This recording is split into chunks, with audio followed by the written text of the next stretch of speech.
This is the introduction into limiting reactants.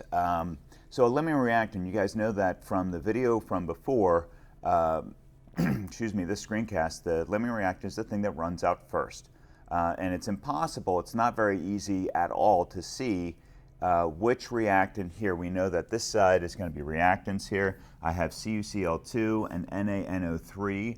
I'm starting off with 15 grams of CuCl2 and 20 grams of NaNO3. And my question is, which one runs out first to produce the products of copper 2 nitrate and sodium chloride? And we're not sure just by looking at the amounts that were given in the beginning. Our first step, absolutely the most important step, because everything else usually comes off of this incorrectly, is to balance the equation so we know how much CuCl2 in moles reacts with NaNO3 in moles, and then we're going to use that information then to determine which one of these two reactants runs out first. So that's my game plan. Number one, balance the equation. And to balance the equation, I start with Cu on the left-hand side. You can see that Cu and Cu are balanced here. Notice that when I take one step further to the right, I get Cl with a 2, and over here Cl just has a 1, so I put a 2 in front. Now that gives me 2 NAs, which means that I need 2 NAs on the left-hand side, so I put a 2 in front of that NaNO3. That means I have 2 NO3s, and over here I have 2 because of the parentheses around the NO3 and the 2 on the outside. So the question is, which one runs out first? Which one is the limiting reactant? Is it going to be CuCl2 or the NaNO3 when we react 15 grams of copper chloride with 20 grams of sodium nitrate? And how much sodium chloride can be produced? So we're looking for this as the product. I'm going to start with my 15 grams of CuCl2 over 1. I'm going to take each one of these reactants and do a mass-to-mass problem and go from, the first one's going to go like this. I'm going to go from CuCl2 and find out how much 15 grams of CuCl2 makes NaCl. So this is one of those problems where I have 3 steps. We're going to practice this. You're going to be doing this an awful lot. My first step is to go to 1 mole of CuCl2, and then how much does that make?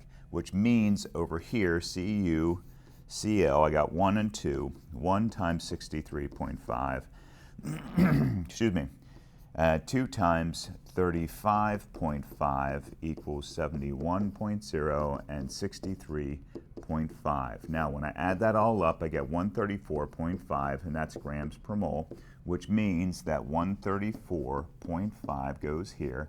That's the number of grams of CuCl2, which is good because then I can cancel that and that. And now I keep going. I could change colors, but you guys have seen enough examples of this to know that the next step, step number 2, is about the coefficients, which means that I have 1 mole on the bottom of CuCl2. I know I have 1 mole because that's what the, there we go, because that's what the coefficient in front of the CuCl2 in the balanced equation says. Notice that here I have the 2, which means I have 2 moles. So for every 1 mole of CuCl2, I don't want this one actually, I'm looking at this one right here. There we go. 2 moles of NaCl, the product that I'm looking for. That's my second step. I'm using the coefficient. So the coefficient for the sodium chloride comes down here. And I can get rid of all of this here like this so that I can make this all nice and pretty again so we can see the coefficients there.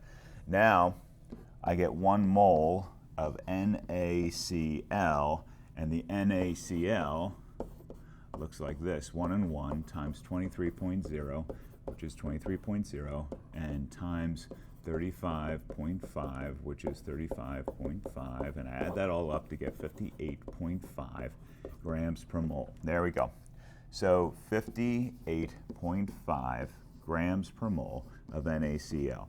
Now, this is my first step. This is my the first reactant that we're testing here. So I get back here and go 15 grams divided by 134.5 times 2 times 58.5, like that. And I get 13.11 or 13.12. I'm going to write the whole thing down for right now. 13.12 grams of NaCl. Now, we don't know if that's good or bad. We don't know what that means.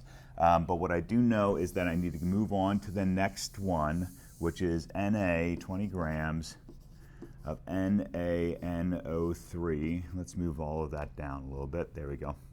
Nope. Okay, whatever. So times, and then we're moving on here. Yeah, that really bothers me. So my first step for this is going to be where I go from the grams of NaNO3 to moles of NaNO3. So that means, again, I got to do another one of these where where I need some extra room here. So that's NaNO. I have a 1, 1, and 3. That's 23.0. That is 14.0. And this is 16.0, which equals 48.0. Okay, so I go back to my calculator. I do 23 plus 14 plus 48 equals 85.0. So I got 85.0 grams of NaNO3, like that. Now the second step is going to be the one where I use the coefficients. Notice I'm going from NaNO3 here all the way over to NaCl. I got 2 moles on top of NaCl, there we go, and 2 moles on the bottom of NaNO3, like that. My last step is the one that looks exactly like this. I go 58.5 grams of NaCl, and 1 mole of NaCl, like that. So let's find out how much that makes. So that is 20 grams divided by 85 times 58.5. And that gives me 13.76. So here is my reaction, 13.76 grams of NaCl. So clearly this one here is the limiting reactant. So that means that 15 grams of CuCl2 is the limiting reactant, which changes all of the stuff I did before for this problem. So let's continue on here. What is the limiting reactant for number 2? I'm going to get rid of this here so we can clean this up a little bit. So the limiting reactant is CuCl2 by a little bit, like half a gram, a little bit more than half a gram. Excuse me. How many grams of copper 2 nitrate is formed? Okay, so we start with now from here on out, when we do a calculation, we're going to use nothing but CuCl2, the limiting reactant. So the limiting reactant is what we use from here on out to do the rest of the problems, unless I tell you otherwise. But that's pretty much it, though. The limiting reactant is the most important part here. So that means I start all of the problems with my mass to mass. I'm going 134.5 grams of CuCl2, like this, times. And then now I'm looking for copper 2 nitrate. Copper 2 nitrate, if we look up on the reaction, it has a 1, so we're going from, nope, don't do that. There we go, that's all I want to do. Get rid of that. I'm going to go from here to here, like that. So notice that there's a 1 here and a 1 here. So this second step is going to be pretty easy, pretty obvious. We're going to do 1 mole on the bottom of CuCl2 and 1 mole of what we're looking for, which is Cu parentheses NO3, 2, like that. Now the last step is going to be going from 1 mole of CuNO3, 2, to the number of grams for CuNO3, 2. And then we'll do one calculation here, and then that will be it. So CuNO looks like 1 2 times 1 on the inside is 2, and 2 times 3 on the inside is 6. So that's going to be 63.5 equals 63.5. And 2 times 14.0 equals 28.0, like that. And 6 times 16.0 equals 96.0, like that. So I add all of those up to get plus 28 plus 96 equals 187.5. Okay, so 187.5 grams per mole. There we go. Good. So what do we get for the answer then? So this means that with 15 grams of copper chloride, I get 15 divided by 134.5 times 187.5 equals 20.91. So 20.91,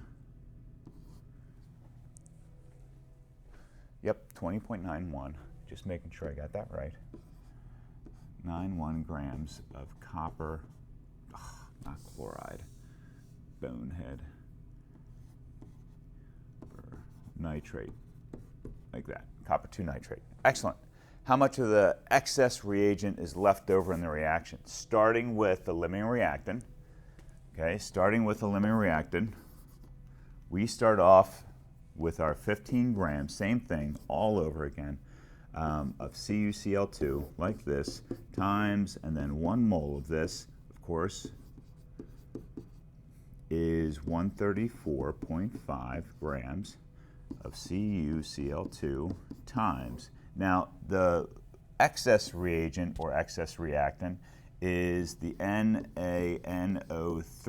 and there's a 2 in front of that for my balanced equation. So it looks something like this.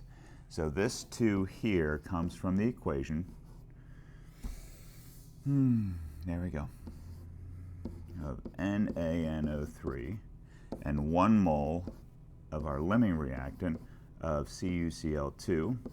And then here I get 1 mole of NaNO3, and then I go back to the number of grams of NaNO3,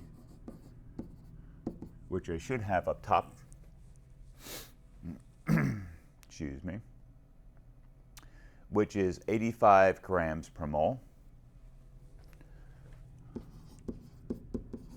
like that. And now I do my calculation. My calculation is to find out how much of the excess reactant actually reacts, divided by 134.5 times 2 times 85 equals, so 18.96 grams of NaNO3 react, which means the 20 grams that they started with is going to give us the excess reactant of 1.04. So 1.04 grams of NaNO3 is the excess. That's what's left over, not reacted. Excellent, guys. Follow along. The next problem has everything set up basically like that, the same. You can use the same things. It's not the same problem. You're not doing the same exact problem, but you can find the limiting reactant and use that for all of your calculations because the questions are asking for the same information. Okay, good luck. I hope you do well.